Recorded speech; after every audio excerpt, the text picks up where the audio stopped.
Descubrí. Crea. Aprender. Participar. Televisión más internet. www.encuentro.gov.ar.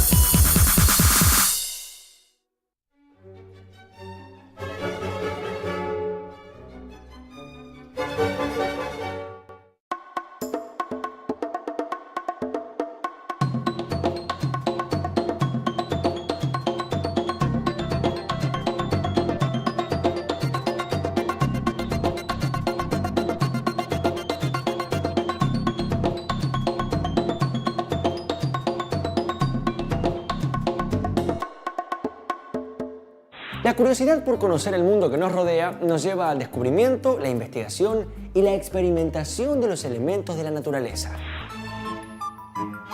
En el siglo IX después de Cristo, los alquimistas mezclaban sustancias y probaban fórmulas intentando convertir metales en oro. No lo lograron, pero con sus intentos dieron los primeros pasos hacia la química, una disciplina que recién se convertiría en ciencia 9 siglos después, cuando Antoine Lavoisier sistematizó, pesó y determinó en qué proporciones se combinan las sustancias. Desde entonces, en los 300 años transcurridos hasta ahora, la investigación evolucionó. Hoy se usan instrumentos sensibles, computadoras y tecnología sofisticada para medir y calcular con gran detalle las propiedades de los materiales, como el peso específico, la resistencia mecánica y la capacidad para conducir el calor o la electricidad. Ya no intentamos, como aquellos alquimistas, convertir otros metales en oro. Sin embargo, hoy damos a los metales tantas aplicaciones prácticas que nos cuesta un poco pensar nuestra vida sin ellos.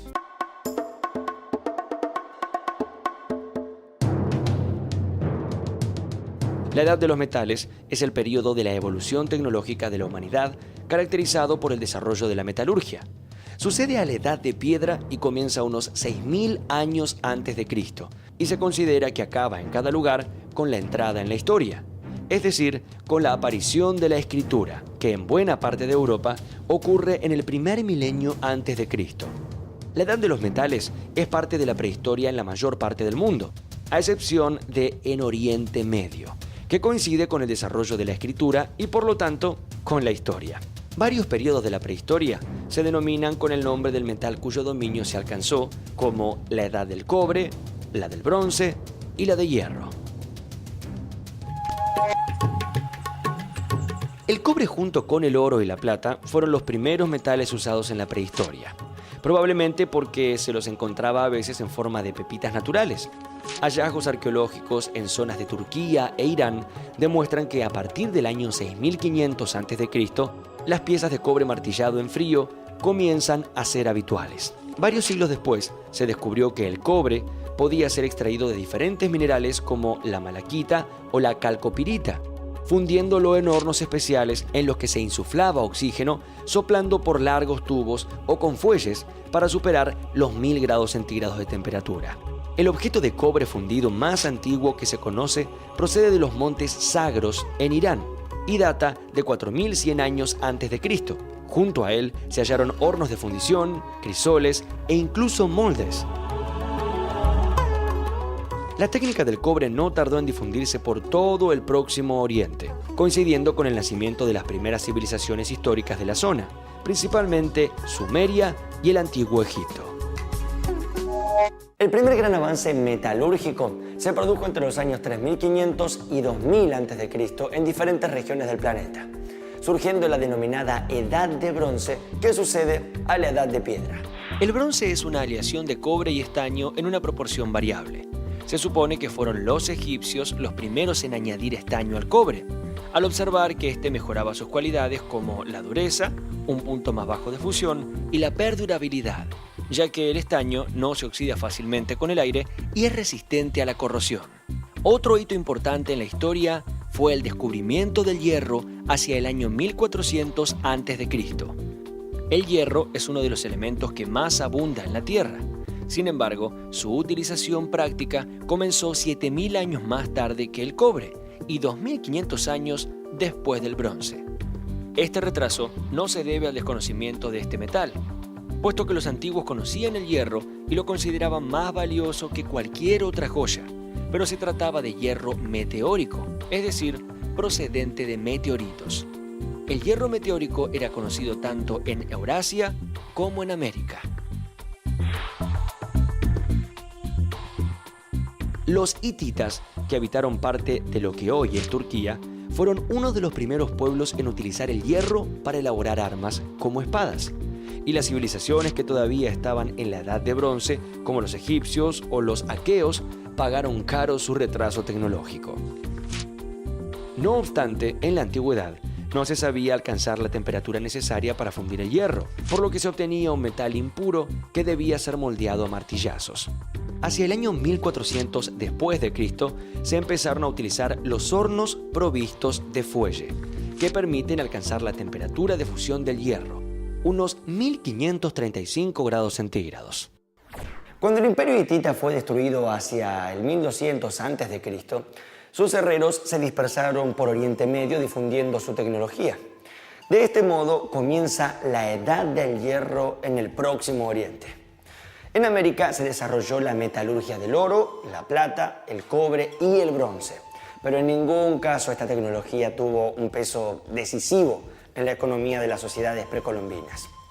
La primera gran cultura metalúrgica del continente fue la Chavín de Huántar, que desde al menos en el año 800 a.C. elaboraba objetos de oro en forma de placas martilladas y repujadas. Unos siglos más tarde llegó a desarrollarse una auténtica industria metalúrgica en tres grandes zonas precolombinas, principalmente los Andes, Centroamérica y la llamada área intermedia entre Ecuador y Colombia. Sin embargo, a pesar de ser excelentes metalúrgicos, los pueblos precolombinos se abocaron únicamente a la elaboración de lujosos objetos de culto de plata y especialmente oro. Incluso las masas de guerra que se fabricaban tanto en piedra como en bronce eran a menudo de prestigio. Los cuchillos también solían ser ceremoniales. La tecnología de estas joyas solo estaba al alcance de las élites. La metalurgia no alcanzó la importancia económica y social de Europa o Asia, y aunque se fabricaron hachas, azadas, mazas, lanzas y otros objetos de bronce, eran más bien raros y no mejoraron sensiblemente la productividad de la mayoría de la sociedad ni la efectividad bélica de sus ejércitos. El hombre aprendió a trabajar los metales y los metales trabajaron para él. Se los llama metales a los elementos químicos que se caracterizan por ser buenos conductores del calor y la electricidad, poseer alta densidad y ser sólidos a temperaturas normales, excepto, el mercurio y el galio, y generalmente tener la capacidad de reflejar la luz, lo que les da su peculiar brillo. Las propiedades de los metales nos hacen muy importantes en el mundo actual. Todos los metales son sólidos, duros y brillantes, pero sometidos al calor, muchos se vuelven dúctiles, pudiéndose estirar en tubos o alambres largos o maleables para ser convertidos en láminas. A temperaturas suficientemente altas, casi todos los metales se funden. El metal líquido puede vaciarse en un molde y cuando se enfría, vuelve a ser sólido y toma la forma del recipiente que lo ha contenido. Entre los más maleables están el cobre, el plomo y el oro, el más maleable de todos, tanto que se pueden convertir en láminas súper delgadas. Los metales son buenos conductores del calor y la electricidad, y algunos como el hierro, el cobalto y el níquel pueden magnetizarse de modo temporal o permanente. Los imanes permanentes tienen muchísimas aplicaciones tecnológicas, por ejemplo, en micrófonos, parlantes y computadoras. Los metales están en la naturaleza, pero en general tienen que ser sometidos a un proceso para extraerlos y utilizarlos. La metalurgia es la encargada de ese trabajo. Investiga la manera de obtenerlos y también la composición y propiedad de los metales. Los metales comunes abundan en la corteza terrestre y suelen encontrarse en las rocas, pero como compuestos impuros llamados minerales o menas. En los procesos de extracción del metal, la mena debe purificarse y tratarse químicamente.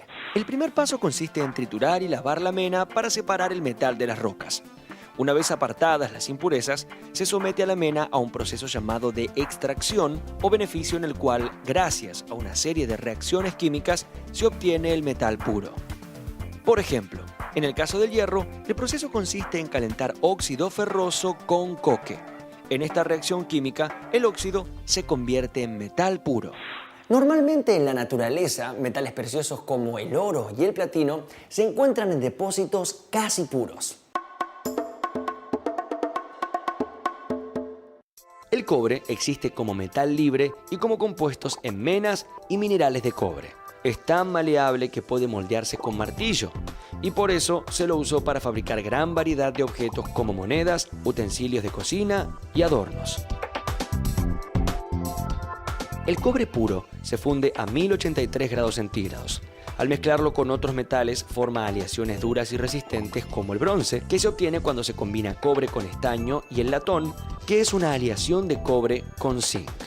El cobre es un excelente conductor de la electricidad y por eso es muy usado en los circuitos eléctricos de los hogares y de aparatos eléctricos. Los electroimanes, generadores y motores a menudo tienen bobinas con cable de cobre. La flexibilidad del cobre y el latón, que es una aleación de cobre y zinc, los hace materiales ideales para fabricar tubos en sistemas de plomería. El cobre en particular los yacimientos de cobre no están concentrados exclusivamente en el contenido de cobre, sino que el cobre está acompañado de otros metales como el oro, el zinc, el plomo, molibdeno, y en particular en este caso el molibdeno generalmente está asociado con el cobre. Entonces se hace el aprovechamiento conjunto de todos estos metales. Los minerales de cobre más difundidos, más explotados hoy en día son los sulfuros. Se ha desarrollado una tecnología desde hace apenas 100 años, diré, que es la tecnología de la flotación, que permite, por medio de propiedades físico-químicas de los metales, concentrarlos, llegando a los valores prácticamente del mineral puro, ¿no? Posteriormente este cobre, que se ha obtenido en esos concentrados, pasa a las etapas metalúrgicas, donde ahí dentro de ese proceso metalúrgico también tiene distintas operaciones que lo van concentrando paulatinamente. Hay una primera etapa de calcinación donde se eliminan otros compuestos accesorios y sobre todo se va unificando ese contenido, ese sulfuro se lo va transformando en otro sulfuro sintético y posteriormente pasa hasta una etapa donde se produce una placa de cobre que tiene una pureza del 98% que tampoco es apta para la industria, para los diversos usos que tiene el cobre. Entonces esa chapa de cobre, que se denomina ánodo de cobre, es purificado por procesos hidrometalúrgicos donde se llega a purezas del 99.9 y más de cobre, que ese sí ya es un cobre disponible para la industria. El hierro es uno de los metales más comunes de la Tierra. Forma casi el 5% de la corteza terrestre y un 35% del planeta. La mayor parte en el núcleo.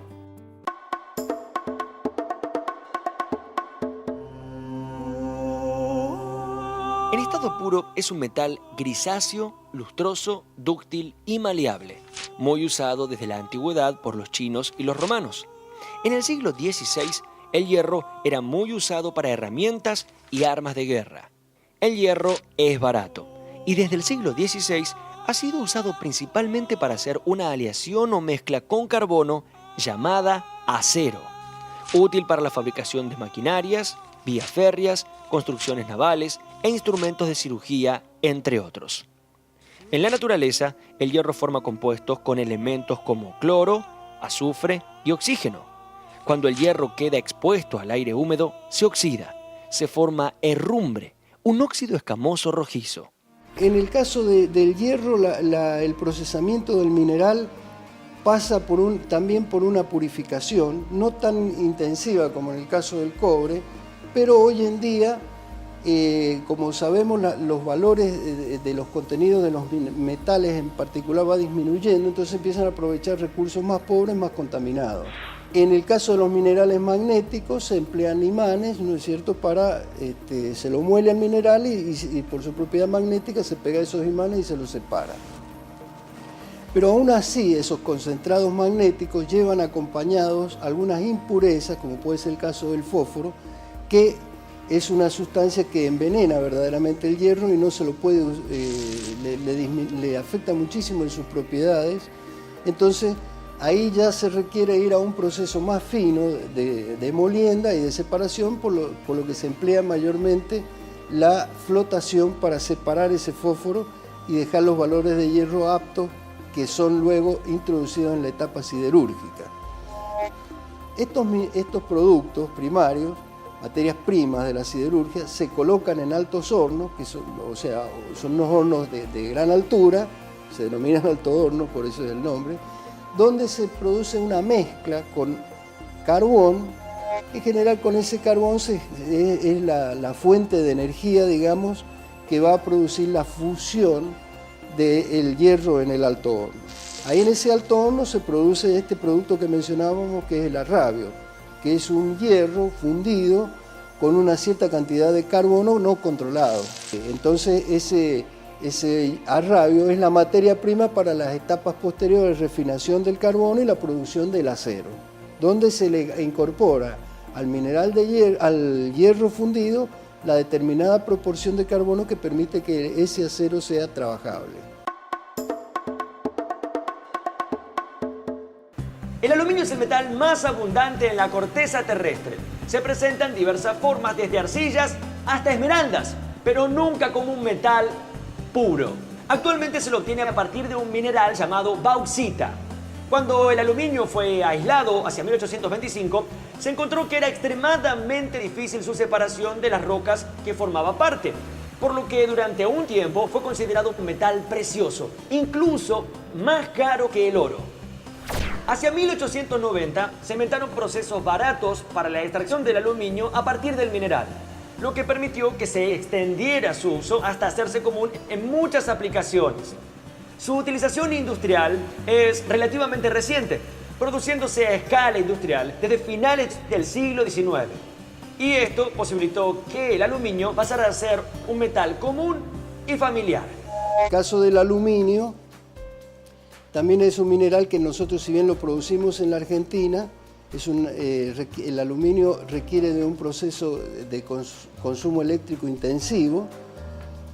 Nosotros en Argentina no tenemos aluminio, los minerales son importados, pero sí tenemos un establecimiento que ha sido construido para tratar ese mineral importado, que la producción está en Aluar, en Puerto Madryn, y la energía es producida en el sur argentino y tratado ese mineral ahí.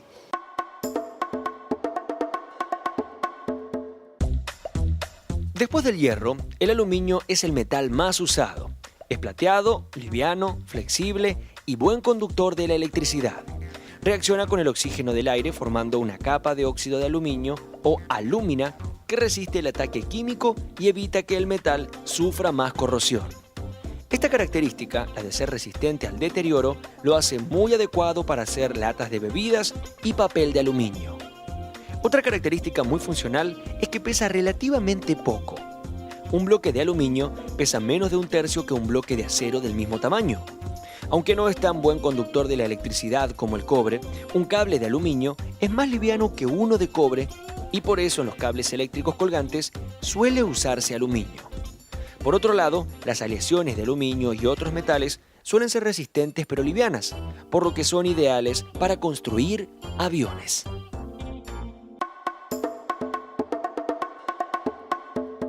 Además de sus múltiples usos en la industria, durante miles de años se han usado para fabricar monedas, joyas, trofeos y ornamentos. Los metales preciosos son atractivos, raros y de un alto precio. Los más conocidos son el oro, la plata y el platino.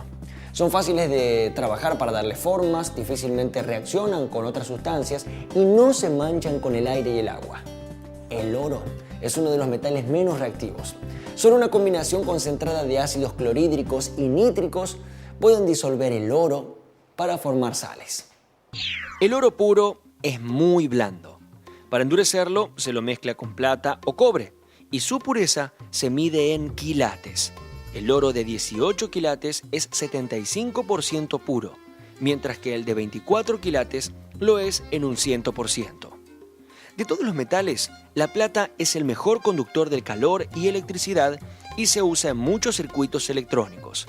También se usa en la industria fotográfica, porque algunas sales de plata, haluros y nitratos de plata sirven para hacer la emulsión fotosensible para la película fotográfica. Otros usos de este metal son la fabricación de equipos quirúrgicos y de espejos de alta reflectividad, mientras que los espejos comunes se fabrican con aluminio. El platino es un excelente conductor de la electricidad. Su resistencia a la corrosión y al calor lo hacen útil para circuitos eléctricos de alta calidad y para equipos de laboratorio expuestos al calor. En los convertidores catalíticos purifica los gases de escape de los motores. La metalurgia se ocupa de la extracción de los metales, de sus propiedades y sus características. Una parte importante de esta ciencia es el estudio de la fatiga de los metales, que es su debilitamiento progresivo. La fatiga de los metales puede deberse a la fuerza de presión, tensión o torsión que actúa repetidamente sobre los objetos metálicos. Si el metal se somete a una fuerza excesiva, pueden aparecer en él pequeñas grietas que concentran las fuerzas subsecuentes y provocar más grietas hasta la ruptura total. Los ingenieros deben considerar la fatiga de los metales al fabricar aviones, autos, puentes y máquinas. La mayor parte de estos objetos deben ser revisados a menudo en busca de signos tempranos de debilitamiento en su estructura. Los metalurgistas también investigan cómo modificar las propiedades de los metales mezclándolos para producir nuevas sustancias llamadas aleaciones. Las aleaciones comúnmente tienen por objeto conservar las propiedades positivas de un metal y eliminar las malas. Las aleaciones son mezclas de metales con otros metales y no metales, y en general tienen propiedades superiores a las de los elementos que la componen. Los metales sometidos a aleaciones conservan su aspecto lustroso y brillante, su propiedad de buen conductor del calor y la electricidad, además de aportar dureza al nuevo material. También hay aleaciones para fines específicos, diseñados para, por ejemplo, soportar temperaturas extremas, resistir la acción de sustancias corrosivas o para ser más resistentes a los esfuerzos. Hay una gran variedad de bronce, de acuerdo a los usos del bronce, muy resistentes incluso a la temperatura, etcétera, etcétera, que se han obtenido por mezcla de diferentes metales entre el cobre y el estaño, ¿no? Los aceros son aleaciones. Y hay muchos tipos de aceros, ya que si bien todos son aleaciones de hierro y carbono, algunos contienen además otros elementos. Aceros al carbono. Tiene pequeñas cantidades de manganeso, silicio y cobre. Se usa para fabricar carrocerías de autos, resortes y vigas de construcción, entre otras cosas. Aceros aleados. Tienen cantidades mayores de manganeso, silicio y cobre que los aceros al carbono. Y además tienen molibdeno, tungsteno y vanadio. Y son muy resistentes al desgaste, se usan para mecanismos de transmisión, máquinas y herramientas. Son más caros que los aceros al carbono. Aceros ultra resistentes. Tienen menor cantidad de los elementos más caros como el vanadio y las mismas aplicaciones que los aceros al carbono. Los metales en estado puro o en aleaciones están en casi todos los objetos de nuestra vida cotidiana.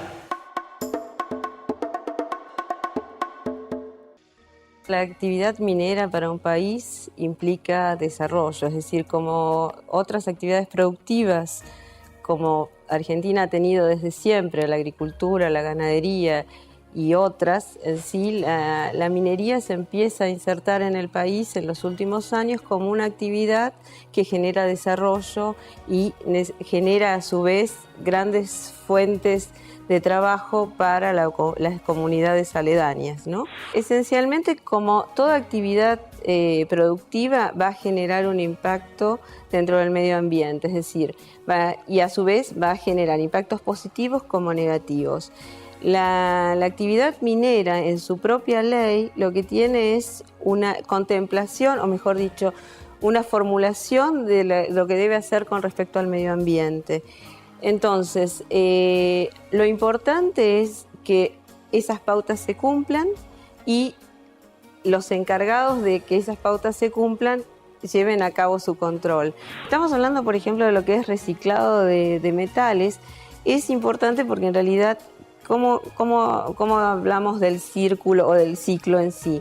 Es decir, estamos diciendo que a partir de un mineral sigue sus distintos procesos hasta su explotación. Eso va a tener un proceso de concentración y después de utilización, sea primaria o sea manufacturado. Ese material en algún momento va a dejar de ser utilizado, y lo que quizás tampoco en el pasado se pensaba era de reciclarlo, reutilizarlo para nuevamente usarlo. Pero, ¿qué es lo que ocurre? Podemos decir, bueno, entonces reutilizamos todo y ¿para qué vamos a seguir explotando? Pero hay un factor que es muy importante, que es el crecimiento de la población. Es decir, el crecimiento de la población tanto en nuestro país como en el mundo implica mayores necesidades para su vida cotidiana. El uso y la explotación sustentable de recursos naturales y de los metales en particular es una tarea que debemos hacer entre todos cada día.